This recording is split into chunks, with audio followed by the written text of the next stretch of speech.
Titolo. "Your beauty enchanted everyone," said the inn owner. The trucker's answer: "There are nights that seem completely ordinary while they're happening, but later you understand they were the exact moment everything started to shift." The night that trucker pushed open the front door of my inn was one of those nights. If someone had told me that a handful of words exchanged between a front desk and a doorway in a small highway lodge tucked somewhere between towns in rural Vermont would end up changing so much inside me, I probably would have laughed. At 34, I figured my life was pretty well mapped out. A modest inn, a son to raise, and a routine as steady as the mountains surrounding our little corner of the world. Before we go any further, if you're into stories where one unexpected stranger turns an entire life upside down, subscribe to the channel and drop a comment below telling me what this story made you feel. I read every single one, and you'd be surprised how many of us are sitting with the same quiet feelings at the same strange hour. My name is Marie, and I run a small inn a few miles outside a quiet town in northern Vermont. It's not the kind of place you'd find in a travel magazine or a weekend getaway listicle. Most people who stop here do so because they've been driving for too many hours, or because a storm is rolling in and the mountain pass gets dicey after dark. Some arrive exhausted. Some arrive silent. Some just need a clean bed and a hot breakfast before they're back on the road at sunrise. The inn isn't large. 8 rooms, a dining area with wooden tables my father built back when this place was still a family home, and a small front desk where I spend most of my days handling reservations, making coffee, and talking to travelers who need a few minutes off the clock. After my parents passed, the building passed to me. It wasn't a planned decision. It was just the only thing that made sense at the time. My son Henry grew up between these walls.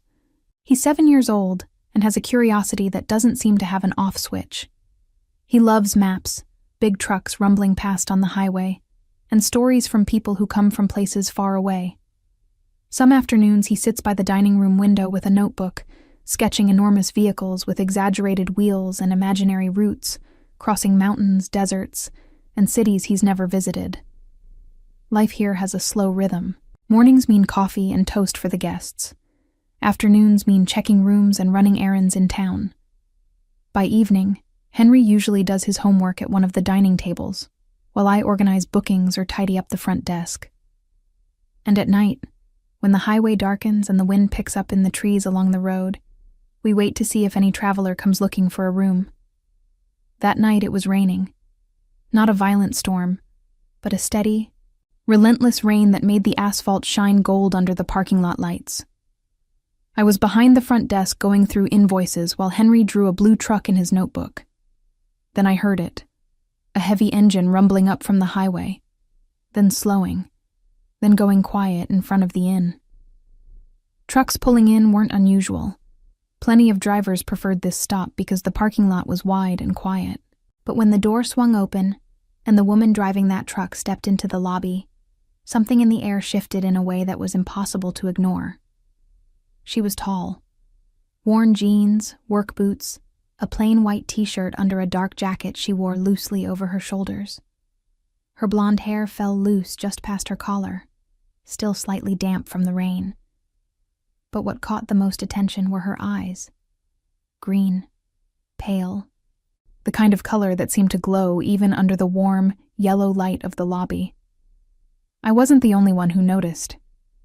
2 travelers at a dining table looked up at almost the same moment. Even Henry stopped drawing, just for a second, and watched her with the quiet curiosity he usually saved for particularly interesting trucks. The woman walked toward the front desk with a calm that didn't seem the least bit affected by the stares around her. When she stopped in front of me, she set a small travel bag down on the floor beside her. "Good evening," she said, her voice low and even. Her accent was neutral, hard to place. I gave her the professional smile I'd practiced 1,000 times. "Good evening. Need a room?" She glanced around the lobby for a moment before looking back at me. "If you have one, yes." While I checked the availability log, something came out of my mouth before I could catch it. A comment that surprised even me when I heard it. Your beauty just stopped every conversation in the room, I said with a small smile.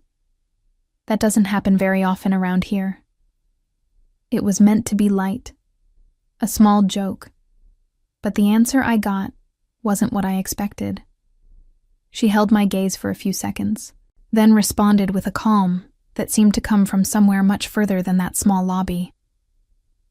It's not always an advantage when you live on the road. I didn't know her name yet, but something in the way she said those words made the rain, the road noise, and the rhythm of the inn feel like they'd paused for a breath. The rain was still falling when I finished checking her in. As I wrote her name in the guest log, reading it off the ID she handed me, I saw it for the first time. Elaine. A simple name, but something about it seemed to fit her exactly. I handed her the key to room 4, one of the rooms that faced the quieter side of the back garden. Breakfast starts at 7, I explained. If you need anything before that, the kitchen's usually open. She nodded once, the way someone does when they've heard those words in 100 different places. Thank you. She bent slightly to pick up her bag, and that's when Henry appeared at my side. I genuinely had no idea when he'd left his table. He had this habit, walking up to people like the concept of awkwardness had never occurred to him. Is that your truck out there? He asked immediately. I opened my mouth to apologize, but Aline was faster. Yes, she said, looking at him with a quiet smile. Henry turned to the lobby window, where the massive silhouette of the truck was visible under the parking lot lights. It's the biggest one that's ever stopped here, he said, with complete seriousness. That's possible, she said. I let out a small laugh. Henry, let her rest. She's driven a long way. He didn't move. Is it hard to drive something that big? I was bracing for her to politely deflect, but her expression shifted in an unexpected way. Something in her eyes softened. At first it is, she said. Then you get used to it. Henry nodded like that confirmed something important. I want to drive one when I'm older. You'll need to learn something smaller first, I said. Aline almost laughed, barely audible. Good plan. Henry looked back at the window. Can I see it tomorrow? The question hung in the air. I was about to step in, but Aline answered first. If your mom agrees.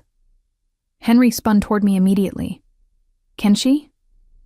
It was hard to say no to that look. If she doesn't mind, I said, glancing back at Aline.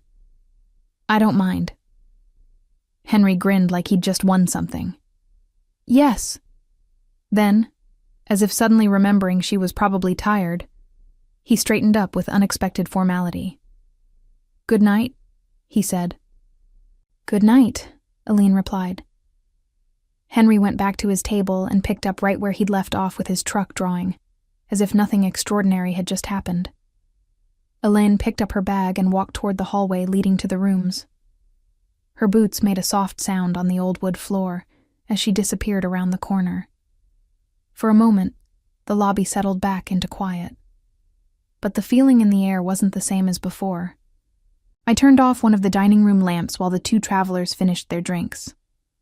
That woman is something, one of them said quietly. I didn't answer. I just kept sorting papers behind the front desk. A few minutes later, Henry came over with his notebook. Mom. He showed me the drawing. The blue truck now had new details, larger headlights, a long trailer, and a small figure in the driver's seat with long hair. I think her truck is red, he said. How do you know? Red trucks are the fastest. I smiled. That's not really how it works. Henry closed his notebook. I'm going to see it tomorrow. If she has time, I said, she will. I walked him upstairs to our small apartment on the second floor of the inn. After he was in bed, I came back down to close up the lights. The rain was still tapping softly against the windows. I looked out at the parking lot. The truck was there, huge under the yellow lights, the cab angled slightly toward the highway as if it was ready to leave at any moment. I didn't know a single thing about the woman driving it, where she came from, where she was going. But as I locked the front door of the inn, I had a strange feeling, one that was hard to name. The feeling that this particular stop wasn't just another stop, and that something quiet inside the routine of my small inn had just started to move.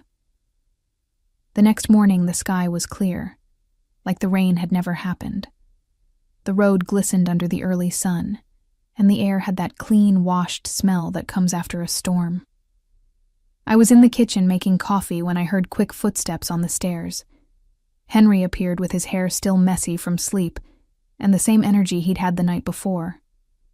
Did she leave? "Good morning to you too," I said without looking up.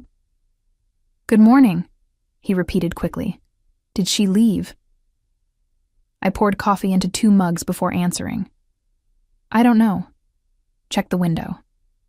He ran to the dining room. A second later, I heard relief in his voice. "The truck's still there." I smiled to myself while I finished making toast. Sometimes I forgot how easy it was for a kid to get excited about simple things. When I brought breakfast to the dining room, Henry was already pressed against the glass, watching the parking lot. "Can I go look at it now?" "Eat first." "But Mom?" "Eat first." He sat down with a dramatic sigh that would have been very convincing if he hadn't immediately started eating. While he finished his breakfast, I set the tables for the other guests who'd come down later. It was a quiet morning. 2 rooms occupied, the distant sound of the occasional vehicle out on the highway, and the sun cutting through the dining room windows. Then I heard footsteps in the hallway. I looked up. Aline appeared in the doorway. In the daylight, she looked different. The dark jacket was gone, and her blonde hair was pulled back simply, still slightly damp from a quick shower. Same jeans, same white t-shirt. No attempt at elegance, no effort to attract attention. And yet, it wasn't dramatic or loud. It was more like a quiet, self-assured presence, the kind that makes people glance up without knowing why. "Morning," she said. "Morning," I replied. Henry was already on his feet. "Can we see the truck now?" I opened my mouth, but Aline glanced toward the parking lot and then back at him. After breakfast. Henry sat back down immediately. Perfect. Aline poured herself a coffee and sat near the window. For a few minutes the dining room was quiet. Henry ate fast. I set out plates and napkins, and Aline watched the road the way someone does when they've spent years watching landscapes shift slowly past. "How many hours do you drive in a day?" I asked eventually. She turned her head toward me. "Depends on the route." "A lot?" "Enough." Henry cut in right away. "Have you driven through mountains?" "Yes." "What about big cities?" "Those too." "What about near the ocean?" "Close to it." Henry looked amazed. "That must be incredible." Elaine set down her cup before answering. "Sometimes it is, and sometimes not." She rested her cup on the table. "Sometimes it's just work." Henry seemed to think about that. "I still want to do it." "You've got time to decide," she said. When he finished eating, Henry jumped up from his chair. "Now?" Aline looked at me. I raised my hands with a resigned smile. "I don't think there's any stopping him." She stood up. "Then let's go." Henry practically ran for the door. Out in the parking lot, the sun hit the truck directly. It was big, dark red, with a long trailer that seemed to stretch forever from Henry's vantage point. He circled the whole thing like he was exploring a giant creature. "It's enormous," he said. "It is," Aline agreed. She opened the cab door. "Want to climb up?"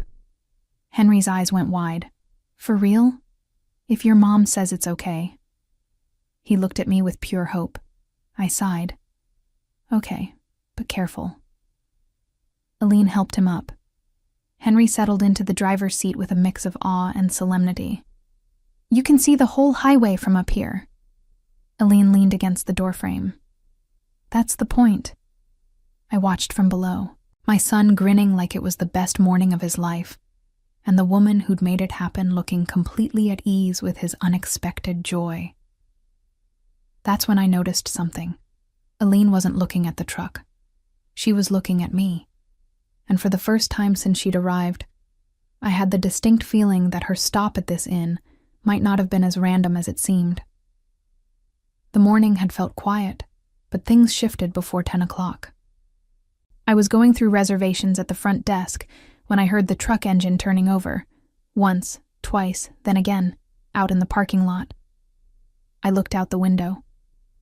Aline was in the cab, trying the key again. The engine gave a heavy, reluctant sound and went silent. Henry was sitting on the edge of a planter box, watching the whole thing with total concentration, as if he were witnessing something historically significant. I went outside. "Everything okay?" Aline climbed down from the cab and closed the door calmly. "Looks like the battery decided to take the morning off." Henry frowned. "Is that bad?" Aline put her hands on her hips and looked at the engine. "Not ideal when you've got miles to cover." "Can it be fixed?" "Yes." Henry visibly relaxed. "Then it's not a big deal." Aline smiled. "Exactly." I looked at the truck parked in front of the inn. "Do you need help?" "I already called a mechanic from the town down the road. He's bringing a new battery." "How long?" "A few hours." Henry looked up like he'd just heard the best news of the day. "So you're staying?" Aline looked at him with a faintly amused expression. "For a few hours." Henry seemed completely satisfied with that. "Perfect." We walked back inside. Aline left her jacket over one of the dining chairs and moved toward the window to look at the truck from inside. "Nice view," she said. "It's about all there is out here. Sometimes that's the best kind." Henry was on the floor with his notebook, drawing again. "I'm drawing your truck." Aline bent slightly to look. "That one looks a lot faster than mine. It has 3 engines." She laughed, quiet and genuine. I slipped into the kitchen to take care of a few things, but a few minutes later I heard movement behind the inn. I went out the back door and found Aline looking at the wooden fence separating the garden from the neighboring field. "This board is loose," she said. "Yeah, I've been meaning to fix it for weeks." "Do you have tools?" "Some." A few minutes later, we were both working on the fence together. Aline held the board steady while I put in the new screws. Her hands moved with a quiet confidence, the kind that comes from years of fixing small things in unfamiliar places. "Have you always lived here?" she asked. "Almost my whole life. Must be strange watching so many people pass through. At first it was. And now? Now it's just part of the job." She rested an arm on the fence while I finished the last screw. "I'm one of those people passing through." "Seems like it." The wind moved through the trees around the garden. For a moment, neither of us said anything. We were standing close. When I looked up, her green eyes were very near. There was a second of silence that seemed to stretch longer than it should have. Then we heard quick footsteps on the gravel. Henry came running from the front of the inn, a rubber ball in his hands. "The mechanic's here." An old white pickup was pulling slowly into the lot. The moment broke like someone had switched on a light. Aline stepped away from the fence and walked toward the front. "Looks like my stop here is almost done." I followed her. The mechanic took less than an hour to swap out the battery. Henry observed every step with complete fascination. When the engine finally rumbled back to life, the sound filled the parking lot. Aline closed the hood and looked at the highway. "Good to go." Henry crossed his arms. "That means you're leaving." "Yeah." But when Aline said it, her eyes drifted, just for a moment, toward me. And somehow I already knew this goodbye wasn't going to be as simple as it looked.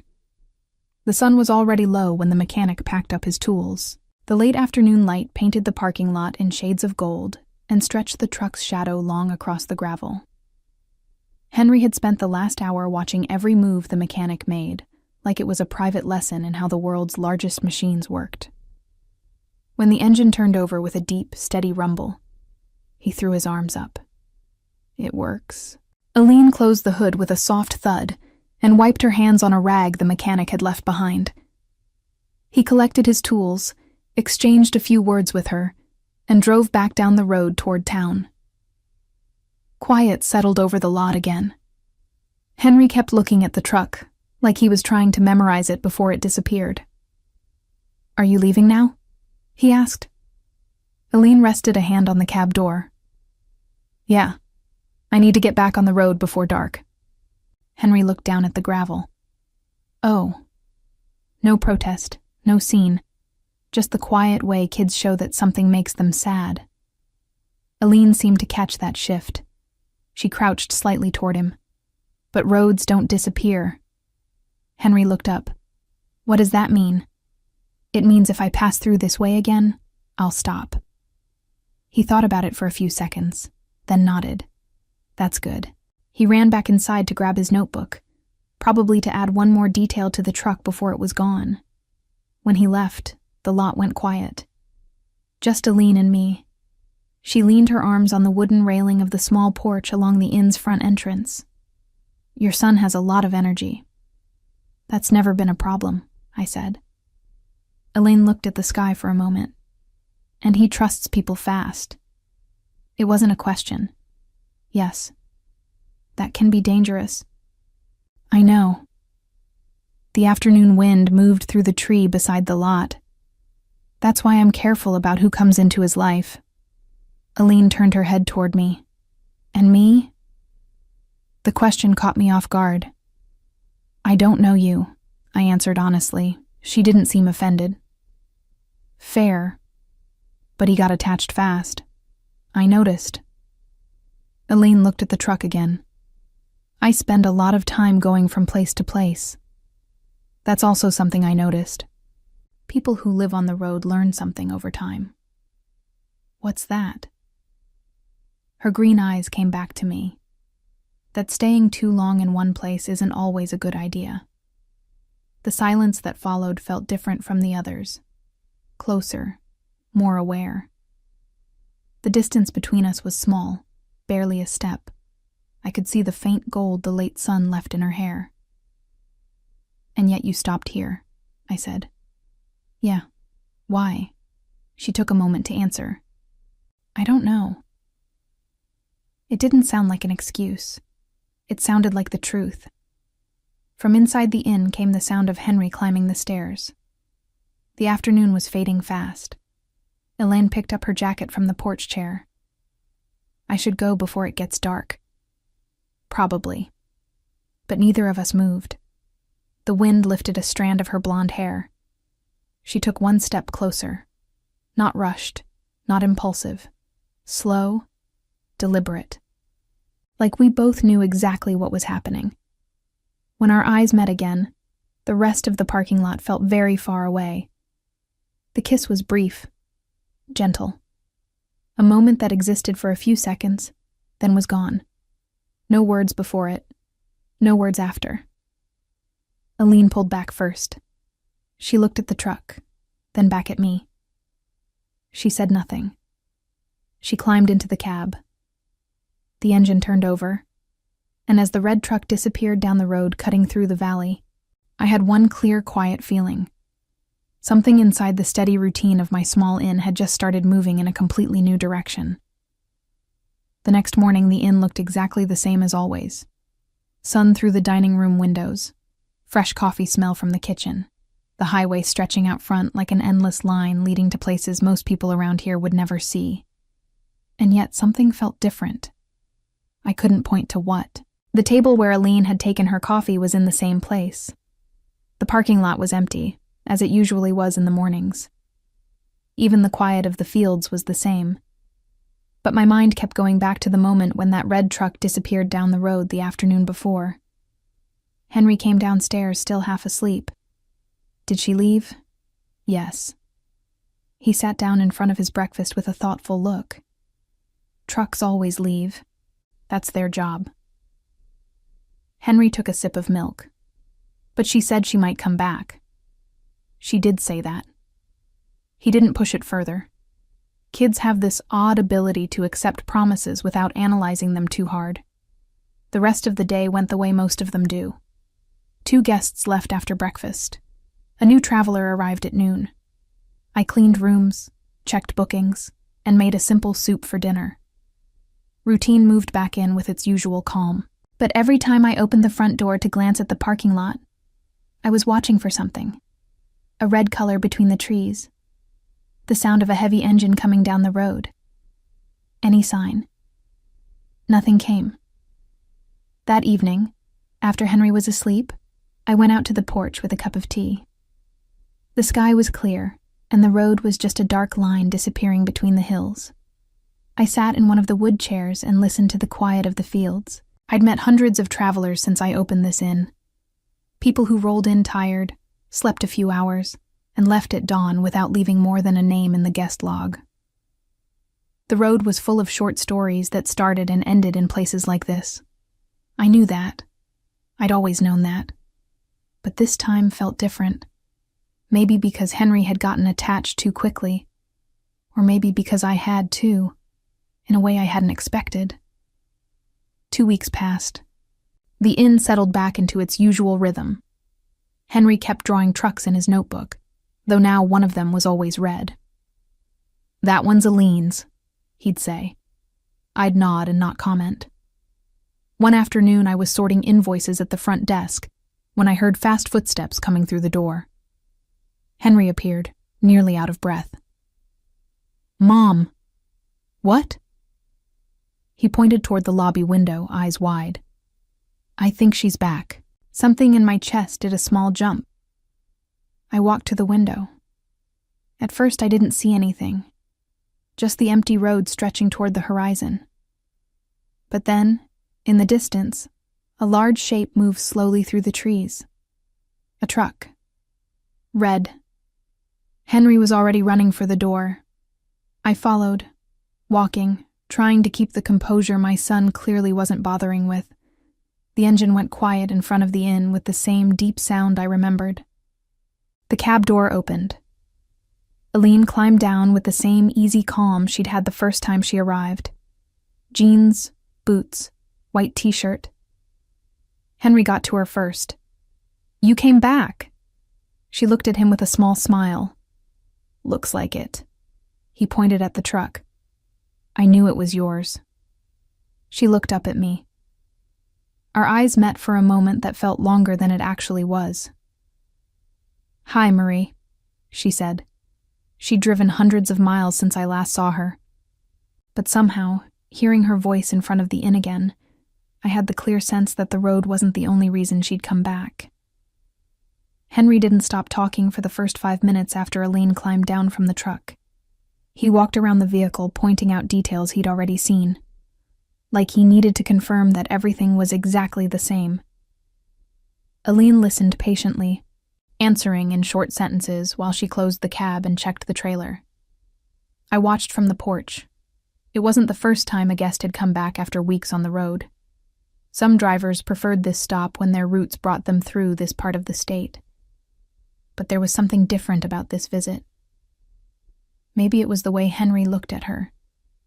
Like the arrival of that red truck was the most anticipated event of the month. Or maybe it was the way Aline looked back up at me after saying hello to him. "Got a room free?" Simple question, but the way she said it felt like it meant something else. "There's always a room for travelers passing through," I said. She smiled faintly. "Then I guess I'm in luck." Henry raised his hand like he was in class. "Room 4 is the best one." Elaine looked at him. "Oh, yeah?" "It has the best view of the truck." I shook my head, quietly laughing. "That is not a listed amenity." Aline picked up her travel bag from the cab. "Good enough for me." We went inside together. 2 guests in the dining room looked up when Aline came through the door. The reaction was almost identical to the first night. Conversations paused. Eyes followed her for a second. I opened the guest log on the front desk. Seems like your arrival still makes an impression.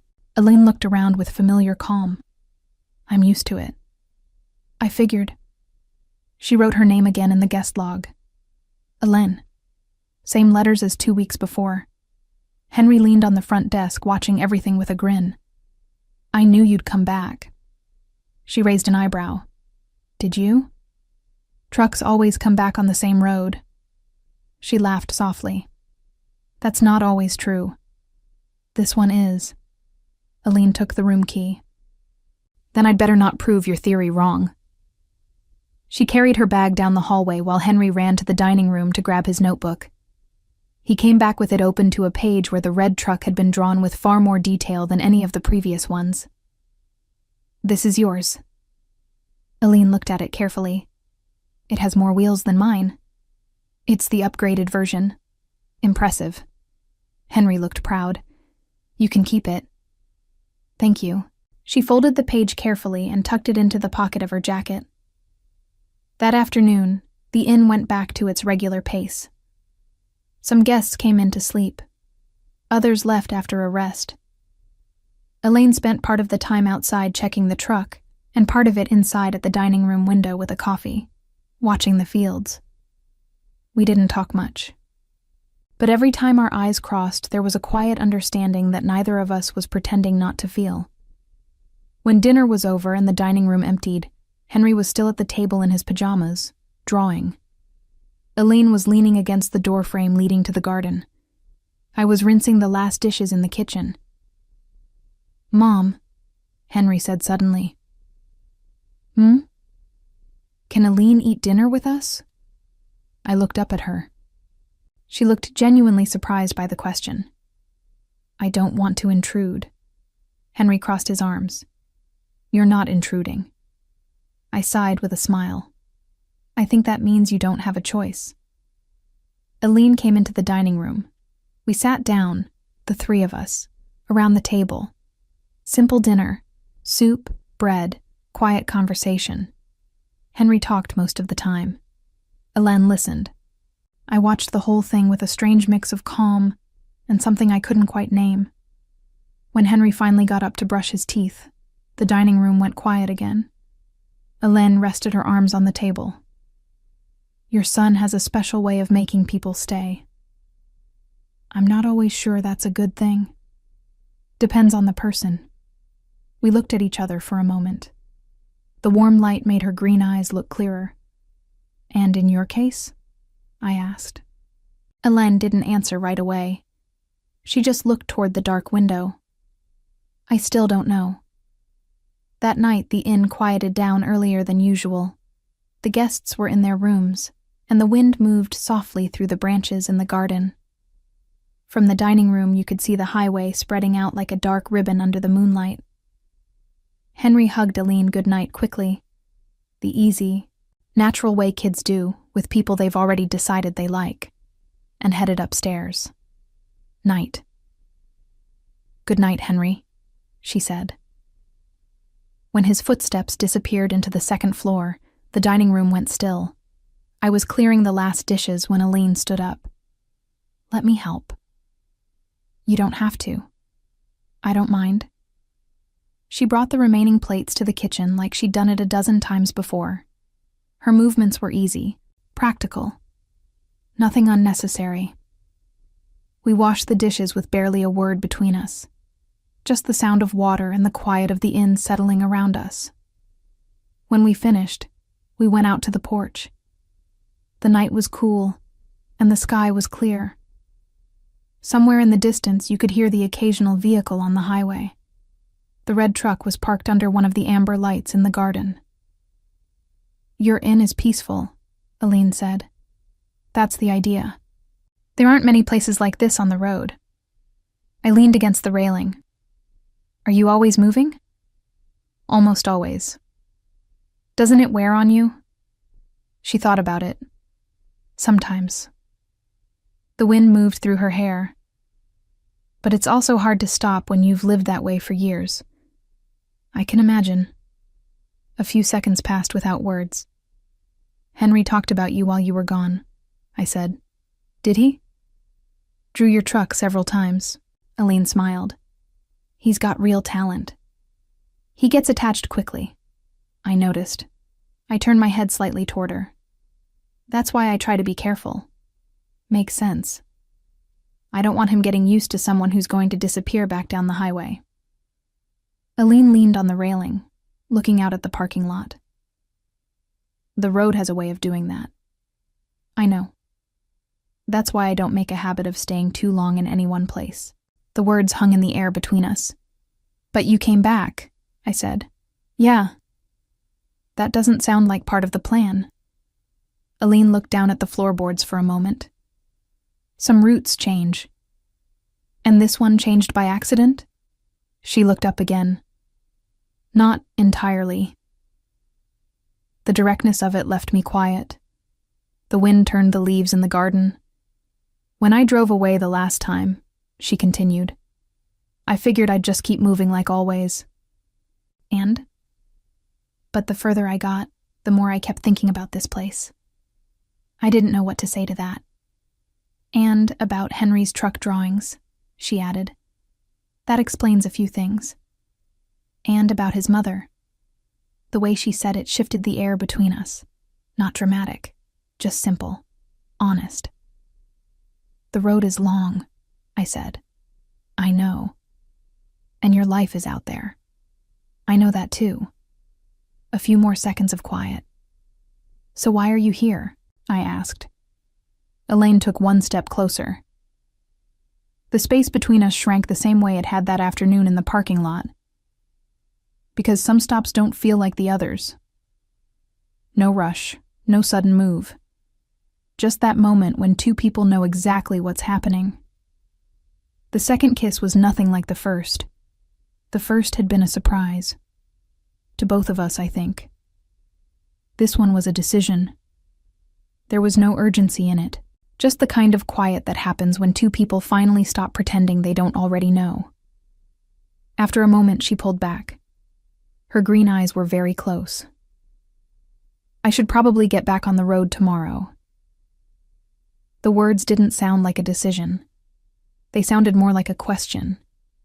And for the first time since she'd arrived at this inn, I had the feeling that even she didn't know for certain what her next stop would be. Morning came in with a calm that felt almost deceptive. Sun through the dining room windows, fresh coffee smell from the kitchen, guests coming downstairs one by one, talking quietly as they settled into their seats. Everything looked normal, but inside me there was something suspended, like an answer to a question that hadn't been asked yet. Aline appeared in the dining room a few minutes later. Same jeans, same white t-shirt, hair slightly tousled, with that steady ease she carried even when she was moving. Henry saw her first. Morning. Morning. Are you leaving today? No preamble, no warm-up.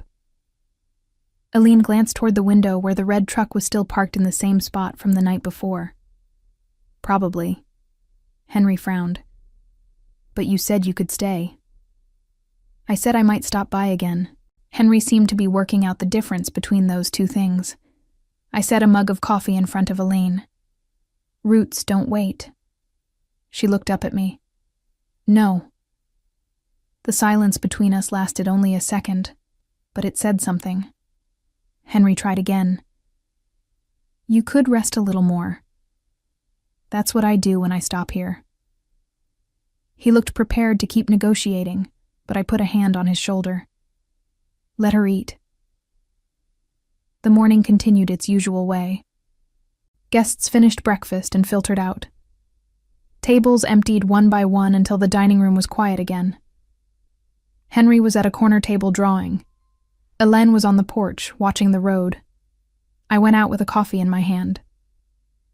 Henry thinks you can stay. Kids tend to believe a lot of things. Sometimes they're right. Aline looked at the truck parked in front of the inn. When you spend too long in one place, things start to change. Things always change. Not on the road. I'm not sure that's true. She leaned on the porch railing. When you've been driving for years, You learn not to build too much in any one place. Why? Because then it's harder to leave. The answer came out so calmly it almost sounded like a simple workplace rule, but I knew it wasn't. What if someone wants you to stay?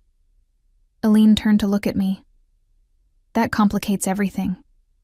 Life tends to do that. The wind moved through the trees. From inside, I could hear Henry's pencil moving across the page. Your son is a good reason to stay somewhere, Elaine said finally. He's a good reason for a lot of things. He's also a good reason to be careful. I'm always careful. She was quiet for a moment. I don't want to become part of his life if I'm just going to disappear down the road again. There was nothing cruel in the honesty of it. It was just the way someone who'd spent years in motion looked at the world. Then don't, I said. Elaine looked at me. That would be the easiest thing. Easy things are rarely the ones we remember. We stood there looking at the highway. Henry came to the doorway with his notebook. I finished another one. He opened it. This time the red truck was parked in front of the inn, and beside it were 3 small figures. One of them was clearly Henry. The other 2 were standing close together near the porch. Elaine studied the drawing for a moment. This one's different. Henry nodded. Because now you know where to park. Elaine lifted her gaze toward the inn, then toward me, then back at the truck. The highway was still there. The route was still there. But something in her expression looked less settled than it had the first time she pulled into this parking lot. Like for the first time in years, the decision to keep driving wasn't as simple as it used to be. That afternoon, the sky was completely clear. From the porch, you could see the road stretching between the fields like a gray line slowly swallowed by the hills. It was a view I'd looked at thousands of times since I inherited this place. But that day, it had a different weight. The red truck was still parked in front of the inn. Elaine was checking one of the trailer lights, while Henry watched with the same focus he'd had since the first time he laid eyes on that vehicle. Is that part important? He asked. Every part of a truck is important, Elaine answered. Henry nodded like he was filing away something essential about how the world worked. I was on the porch with a coffee, watching. Over the years, I'd seen so many people stop at this inn.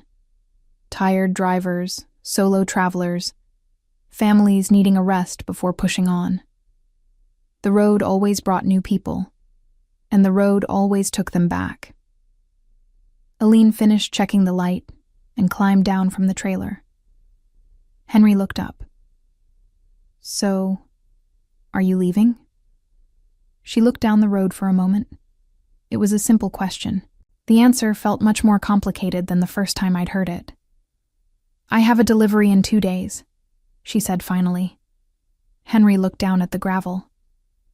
Oh, nothing more. Elaine crouched slightly toward him. But that doesn't mean I can't come back. Henry seemed to be thinking. Roads go to a lot of places. Yes. But some of them come through here. Elaine looked up at the inn, then at me. That's true, she said. Henry lifted his head. Then you can pass through again. Elaine didn't answer right away. She leaned against the cab door and looked around. The parking lot, the garden, the small building of the inn. Like she was seeing something that wasn't just a stop on a map anymore. Then she walked toward the porch, stopped in front of me. Marie, yeah. There's something I didn't tell you the first time I came through here. What's that? She looked down the road one more time before looking back at me. Truck routes tend to repeat. I figured, but this wasn't one of mine. I tilted my head slightly. Then why did you stop here? Elaine rested a hand on the porch railing. Because after I left the first time, I took a detour. The wind moved through the leaves in the garden. A long one. Yeah. Why? Her green eyes found mine. to see if this stop was still here when I came back. The silence that followed was different from all the others before it. Not uncomfortable. Just the way some truths arrive when there's no longer any reason to hold them back. Henry came out again with his notebook. I made a new one. He opened it. This time the drawing was bigger. The red truck was in front of the inn, and the 3 figures were still there. But now there was something new. A small path drawn behind the building. Elaine looked at it carefully. What's that path? Henry smiled. So the truck doesn't always have to leave. Elaine looked up at the inn, then at me, then back at the truck. The road was still out there. The delivery was still in 2 days. But for the first time since she'd arrived, Elaine wasn't looking at the highway. She was looking at the inn, and somehow I felt certain that this stop, which had started as one traveler's ordinary overnight rest, still had many more pages left to write. 4 months later, the inn was still the same small, quiet place beside the highway. Same wooden building, same 8 rooms, same little garden where Henry liked to sit and draw his enormous trucks. But something had changed. The parking lot. Because now, several times a month, a red truck appeared through the trees before pulling up to the front porch. Henry always heard it first. "She's coming!" He'd shout it from the dining room window before running to the door. And almost every time he was right. Elaine still worked the road. Her routes still took her to distant cities, industrial ports, and long interstate stretches cutting across the country. But something was different now. She always found a way to pass through this stretch of Vermont, always found a reason to stop at the inn. At first she'd stay 1 night, then 2. Then she started leaving a few things in room 4. A jacket. A book she never quite finished. A mug that Henry insisted on keeping on the same shelf, always. But the real difference wasn't the objects. It was the way Elaine had quietly become part of the life inside the inn. One fall afternoon, the sun was dropping behind the trees when Henry was sitting in the truck cab moving the steering wheel with full concentration. "I'm driving," Elaine laughed from the cab doorway. "You've still got a few years before that counts." "But I'm practicing." I was on the porch watching them. When Elaine climbed down, she walked toward me with that calm she always had. She stopped at the bottom of the porch steps. "Looks like you've got a driver in training." "That part worries me a little." She smiled. Then she came up the 2 wooden steps and sat down beside me. For a moment we just watched the garden. The wind moved through the trees. From the parking lot, Henry was talking to the truck like it was a living thing. "You know," Elaine said after a few seconds. "What?" "For years I thought the road was the only place I knew how to live." I turned slightly toward her. "And now?" Elaine laced her fingers through mine on the porch railing. Simple, natural, like it had always been that way. "Now I know I can also come home." Somewhere in the distance, another truck rumbled past on the highway. Neither of us looked. Henry lifted his head from the cab. "Mom, Elaine." "Yeah?" I called back. "Can we eat outside tonight?" Elaine laughed quietly. "Seems like he's already made the plans for us." Henry nodded, with total certainty. "Yep." Elaine looked at me.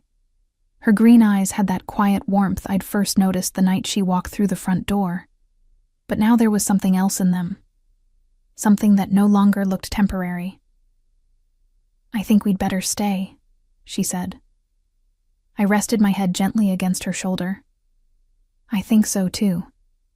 And as the sun slipped behind the trees and the red truck rested in the parking lot like it had always belonged there, I felt something settle quietly inside me. The kind of certainty that doesn't need to be said out loud. Some roads aren't made for driving endlessly forward. Some roads exist to bring you exactly to the place where you want to stay. And if this story was exactly the kind of escape you were looking for, there's plenty more waiting for you. More chapters, more emotion, and stories told with even greater detail. The link is in the pinned comment.